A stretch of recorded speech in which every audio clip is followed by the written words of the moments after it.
नमस्कार दोस्तों, स्वागत है आप सभी का ऑनलाइन अड्डा फर्स्ट यूट्यूब चैनल पे। सेकंड दोस्तों, आप सभी जानते हैं किसी भर्ती संबंधित कोई भी सूचना होती है आप सभी को ऑनलाइन अड्डा फर्स्ट चैनल के माध्यम से दी जाती है। उसी क्रम में इस वीडियो में हम बात करेंगे तमाम भर्तियों की लेटेस्ट अपडेट को लेकर। वीडियो को लाइक और शेयर करना बिल्कुल ना भूलें, साथ में चैनल को सब्सक्राइब कर लें और बेल आइकन को दबा लें, जिससे किसी प्रकार की ऑथेंटिक जानकारियाँ आप सभी को मिलती है। तो चलिए दोस्तों, वीडियो शुरू करते हैं। जैसे कि आप सभी को पता है कि लगातार प्रदेश के अंदर बात करें या फिर पूरे देश के अंदर हम बात करते हैं, चुनाव का माहौल आप सभी को देखने के लिए मिल रहा है। इससे पहले सरकारों के माध्यम से पिछले साल की अगर हम बात करें तो चुनाव को लेकर या फिर अगर हम बात करें कोरोना को लेकर सरकार के अलग अलग यहाँ पॉइंट ऑफ व्यू देखने के लिए मिल रहे थे।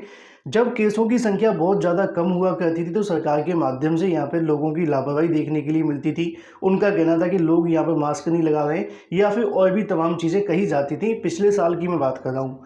लेकिन जब इस बार कोरोना का बम फटा, मतलब काफ़ी बड़ी संख्या के अंदर यहाँ पर कोरोना विस्फोट देखने के लिए मिला, अलग अलग राज्यों में लॉकडाउन जैसे हालात हुए, उस समय पर सरकार के माध्यम से, बल्कि कई राज्य सरकारों के माध्यम से हम कह सकते हैं या केंद्र सरकार के माध्यम से कह सकते हैं कि चुनाव के जो आयोजन है वो करवाए जा रहे थे।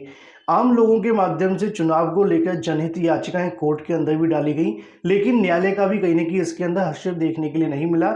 चाहे अगर हम जिला न्यायालय की बात करें या फिर अगर बात करें राज्य स्तर की या फिर अगर बात करें सुप्रीम कोर्ट की, वहां तक भी मामले गए, लेकिन कोर्ट के माध्यम से एक भी स्टे देखने के लिए नहीं मिला और ना ही इन चुनाव को स्थगित करने के जो आदेश हैं वो जारी किए गए।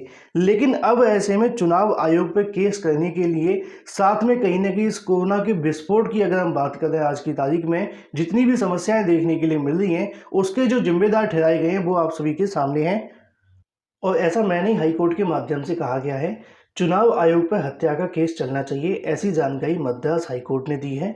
मद्रास हाई कोर्ट के माध्यम से उच्च न्यायालय ने सोमवार को निर्वाचन आयोग की तीखी आलोचना करते हुए कोर्ट ने देश में कोविड-19 की दूसरी लहर के लिए आयोग को अकेले जिम्मेदार करार देते हुए सबसे गैर जिम्मेदार संस्था बताया है। और इसमें कोई शक भी नहीं है। अगर हम बात करें उत्तर प्रदेश के अंदर कोरोना संक्रमण को लेकर मैंने एक वीडियो भी डाला था कि पंचायती चुनाव की बात से जो आंकड़ों में तेजी आई है, 5 से 6 गुना जो तेजी है वो देखने के लिए मिली है। हालांकि लोगों के माध्यम से इस वीडियो को ज़्यादा शेयर नहीं किया गया। दूसरी तरफ आप सभी ने ये भी देखा था, अगर हम बात करें पंचायती चुनाव के अलावा, जैसे कि बिहार के अंदर देखने के लिए मिले, स्थगित कर दी गई, मध्य प्रदेश के अंदर लॉकडाउन लगा हुआ था लेकिन अलग अलग जिलों के अंदर चुनाव करवाए गए। अगर हम बंगाल की बात करते हैं तो वहाँ पर भी चुनाव देखने के लिए मिले हैं। अब वहाँ से जानकारी मिल रही है कि हर दूसरा व्यक्ति कोरोना पॉजिटिव मिल रहा है। तो ये कहीं ना कहीं सरकारों की गलती है, साथ में चुनाव आयोग की तो गलती है ही है, क्योंकि उनके माध्यम से पंचायती चुनाव हो या फिर अगर कोई और चुनाव, लगातार परमिशन दी गई, लगातार चुनाव करवाए गए। और उसी को लेकर यहाँ पर उनका कहना है कि कहीं ना कहीं इनके अधिकारियों के खिलाफ, निर्वाचन आयोग के अधिकारियों के खिलाफ हत्या का जो मामला है वो दर्ज किया जा सकता है। लेकिन न्यायालय के माध्यम से इन चुनाव पे किसी प्रकार की कोई भी रोक देखने के लिए नहीं मिली है। अगर हाईकोर्ट कोई सख्ती करते हैं तो मामला सुप्रीम कोर्ट में जाकर निकल आता है। वहीं दूसरी तरफ बात करें अपनी अगली अपडेट को लेकर, जो कि है टलती परीक्षाओं के बारे में। साथ ही जिन्होंने अभी तक वीडियो को लाइक नहीं किया, वीडियो को लाइक कर दें, साथ में शेयर कर दें और चैनल को सब्सक्राइब करना बिल्कुल ना भूलें। लाइक करके अवश्य जाया करें, देखने वालों की संख्या हज़ारों में होती है। साथ ही अगर हम बात करें टलती परीक्षाओं के भविष्य पर संकट के बारे में, जून जुलाई में होने वाली परीक्षाएं भी यहाँ पर लगभग स्थगित होती हुई दिखाई दे रही हैं। अब जितनी भी परीक्षाएं यहाँ स्थगित हुई हैं वो कब आयोजित करवाई जाएंगी, क्योंकि उत्तर प्रदेश के अंदर अप्रैल या मई के अंदर होने वाली लगभग सभी परीक्षाएं स्थगित कर दी गई है, चाहे वो प्रवेश परीक्षा हो या फिर प्रतियोगी परीक्षा या फिर बोर्ड परीक्षाएं। अब ऐसे में नई परीक्षाओं की तारीखों को लेकर छात्र इंतजार में भी हैं। तो दूसरी तरफ बढ़ते हुए कोरोना संक्रमण को लेकर डर भी है कि ये परीक्षाएं कितने लंबे समय के लिए लटक सकती हैं। लेकिन इसी बीच अगर हम बात करें, मई तक तो सभी परीक्षाएं स्थगित की गई हैं। अब आगामी समय के अंदर जून और जुलाई में बहुत सारी परीक्षाएं भी होने वाली हैं, उनके ऊपर भी कहीं ना कहीं संकट मंडराता हुआ दिखाई दे रहा है।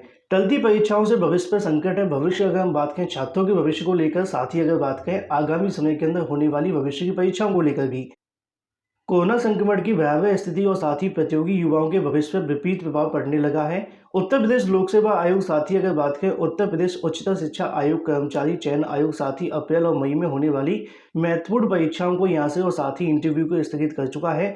स्थिति न सुधरने की वजह से, जैसा कि आप सभी को बताया कि लगभग सभी परीक्षाएं टल सकती हैं। इससे महीनों तक परीक्षाओं की तैयारी के लिए लगातार प्रतियोगी छात्रों को बड़ा झटका लगा है। हर कोई अपने भविष्य को लेकर चिंतित है। उच्चतर शिक्षा सेवा आयोग ने विज्ञापन संख्या 49 के तहत निकाली प्राचार्य भर्ती के इंटरव्यू स्थगित कर दिए गए हैं। साथ ही अगर बात करें 11 को होने वाले शैक्षिक अभिलेखों के सत्यापन भी यहाँ पर स्थगित कर दिए गए हैं। तो वही दूसरी तरफ लोक सेवा आयोग के माध्यम से कई परीक्षाओं के साथ में कई ऐसी परीक्षाओं के शैक्षिक दस्तावेजों का सत्यापन भी होना था, जिनको स्थगित किया जा चुका है, जो कि 24 अप्रैल के बीच देखने के लिए मिलना था। और साथ ही जो 19 को परीक्षा होने वाली थी, माफ कीजिए 17 तारीख को परीक्षा होने वाली थी, उसको भी यहाँ से स्थगित कर दिया गया। अब कहीं ना कहीं इससे आगामी समय के अंदर होने वाली और भी परीक्षाओं पर संकट मंडरा रहा है। जैसा कि आप सभी जानते हैं, आरओ एआरओ या फिर अगर हम बात करें पीसीएस को लेकर, ये परीक्षाएं भी निकट भविष्य के अंदर होने वाली हैं। इनको लेकर भी कहीं ना कहीं आगे बढ़ने की संभावना है। अगर कोरोना संक्रमण इस प्रकार बढ़ता रहा तो पूरा परीक्षा कैलेंडर, चाहे वो लोक सेवा आयोग का हो या फिर किसी और आयोग की होने वाली तमाम परीक्षाएं, वो भी यहाँ से लगभग स्थगित होने की प्रबल संभावना है।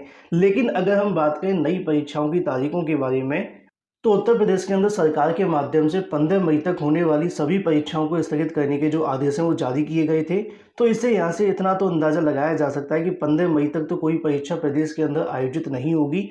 15 मई के बाद में जो भी स्थिति होती है उसका जायजा लेते हुए सरकार के माध्यम से जो फैसले हैं वो लिए जाएंगे, जिसकी जानकारी दी गई थी कि मई के प्रथम सप्ताह के अंदर, मतलब 1 से 2 दिनों के अंदर नई परीक्षाओं की तारीखों की अनुमति मिल सकती है सरकार के माध्यम से। लेकिन संक्रमण अगर बढ़ता है तो इसके लिए आपको इंतजार भी करना पड़ सकता है। तो कहीं ना कहीं लगातार स्थगित हो रही परीक्षाओं से और भी तमाम चीज़ें देखने के लिए मिल रही हैं, चाहे वो बीएड प्रवेश परीक्षा हो, एडेड जूनियर शिक्षक भर्ती या फिर इसके अलावा जितनी भर्तियां हो रही हैं।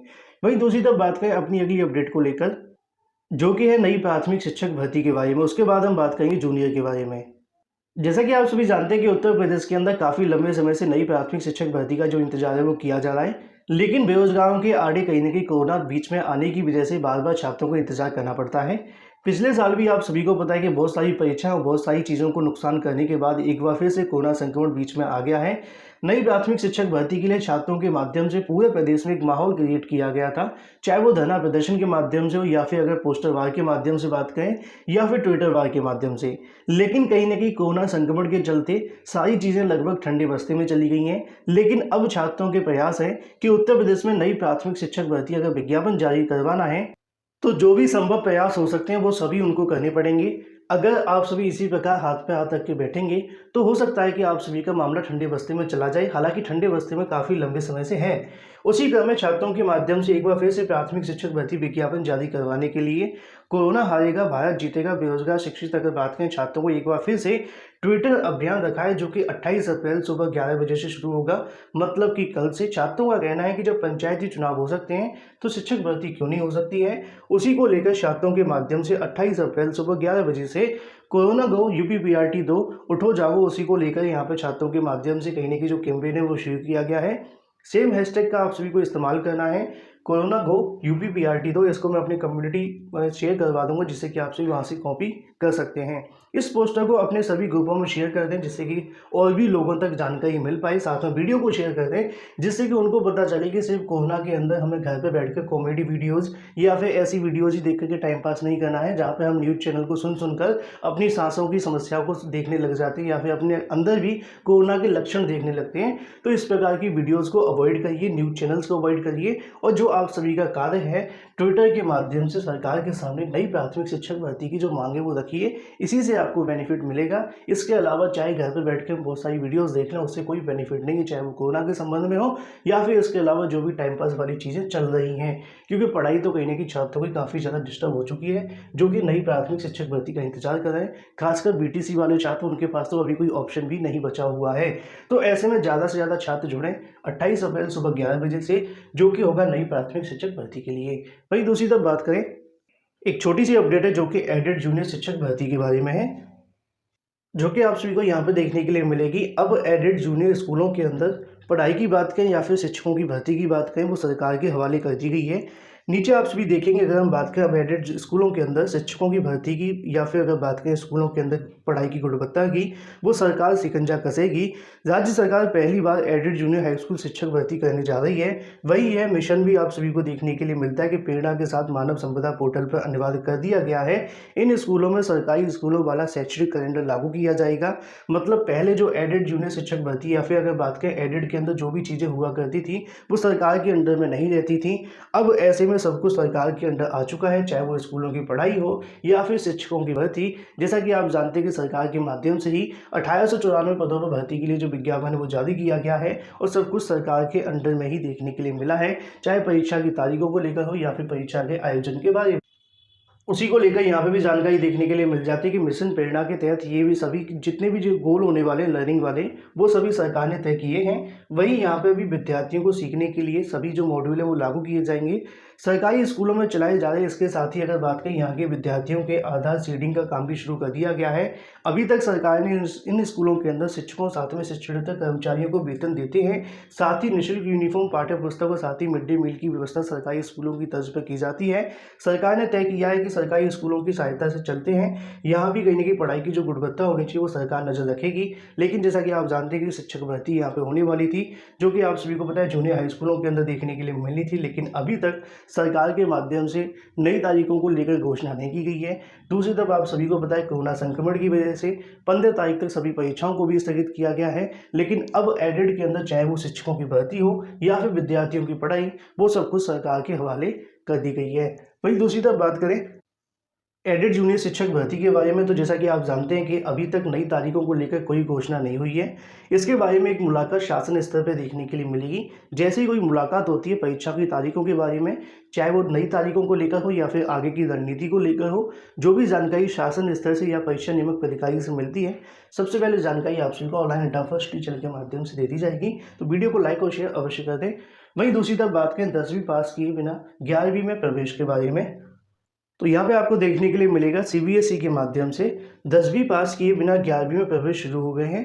पूरे देश के अंदर लगभग सभी बोर्ड के माध्यम से परीक्षाओं को स्थगित कर दिया गया है, आंध्र प्रदेश को छोड़कर। उनके माध्यम से तय समय पर परीक्षाएं करवाई जा रही हैं 10वीं और 12वीं की। लेकिन ऐसे में अगर बात की जाए शहर के सीबीएसई आईसीएसई स्कूलों ने 10वीं के छात्रों के फॉर्म भेजकर 11वीं की कहीं ना कहीं आगे की जो प्रक्रिया है वो शुरू कर दी है। उनका कहना है कि यहाँ पे कहीं ना कहीं 10वीं की परीक्षा बाद में करवा ली जाएंगी। फिलहाल 11वीं के जो फॉर्म भरकर आगे की शुरुआत आप सभी को देखने के लिए मिल जाती है, क्योंकि कई अगर बात करें जगहों के अंदर या फिर सीबीएसई के माध्यम से खासकर 10वीं की परीक्षा आप सभी को पता है रद्द कर दी गई है। अब वो किस प्रकार आगे के प्रोसेस को करेंगे इसको लेकर अलग से एक वीडियो में बना दूंगा, अगर आप लोग करेंगे तो। उसी क्रम में केंद्रीय माध्यमिक शिक्षा बोर्ड के माध्यम से संबंधित स्कूलों में 11वीं कक्षा में प्रवेश शुरू हो गया है। बोर्ड की ओर से 10वीं परीक्षा नहीं कराने को लेकर इंटरनल असेसमेंट को लेकर जो प्रोजेक्ट है उसी के आधार पर बच्चों को पास करने का जो निर्णय है वो लिया है। लेकिन उत्तर प्रदेश की अगर बात करें यूपी बोर्ड की परीक्षाओं के बारे में रद्द नहीं की गई है। इन परीक्षाओं को लेकर जो फैसला है वो मई के प्रथम सप्ताह के अंदर देखने के लिए मिलेगा।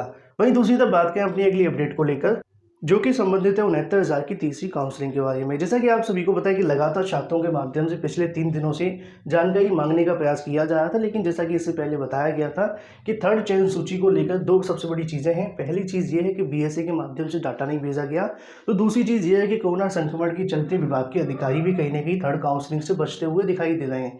लेकिन ऐसे में मंत्री जी के माध्यम से तो दावा किया गया था कि 1 महीने के अंदर चयन सूची जारी करके आगे की प्रक्रिया शुरू हो जाएगी। 1 महीने से ज़्यादा का समय हो गया है, अभी तक कुछ भी देखने के लिए नहीं मिला है। हालांकि जो चुनाव है वो लगातार जारी हैं।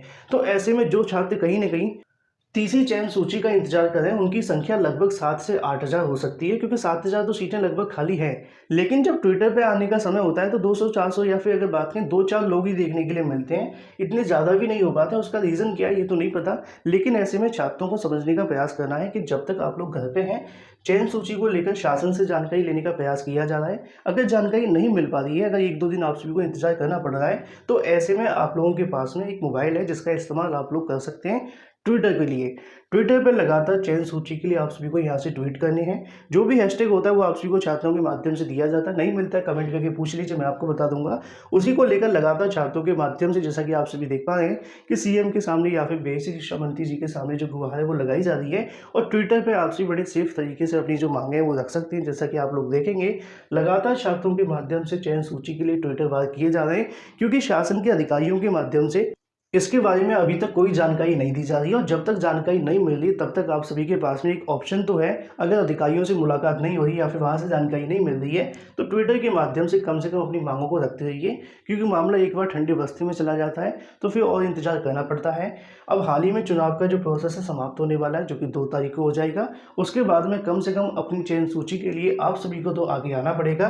ज़्यादा नहीं, अगर 1,000 छात्र भी एक साथ ट्वीट कर दें तो मामला बड़ी आसानी से ट्रेंड भी कर जाएगा, क्योंकि इसके अलावा कोई ट्रेंड अभी चल भी नहीं रहा है उत्तर प्रदेश के अंदर। तो मुझे उम्मीद है कि आप सभी को चीज़ें समझ में आ चुकी होंगी। उन सभी छात्रों तक इस वीडियो को शेयर कर दें जो थर्ड चयन सूची का इंतजार तो कर रहे हैं। अब 7,000 की संख्या के छात्र भी कहीं न कहीं इसको लेकर आगे नहीं आएँगे, तो आगे की जो चीज़ें होंगी वो आप सभी को देखने के लिए मिलती रहेंगी।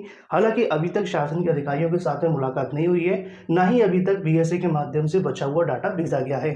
जो भी अपडेट होगी आप सभी को शाम तक देने का प्रयास किया जाएगा। वीडियो को लाइक और शेयर करना बिल्कुल ना भूलें। फिलहाल इस वीडियो के माध्यम से thank you for watching this video.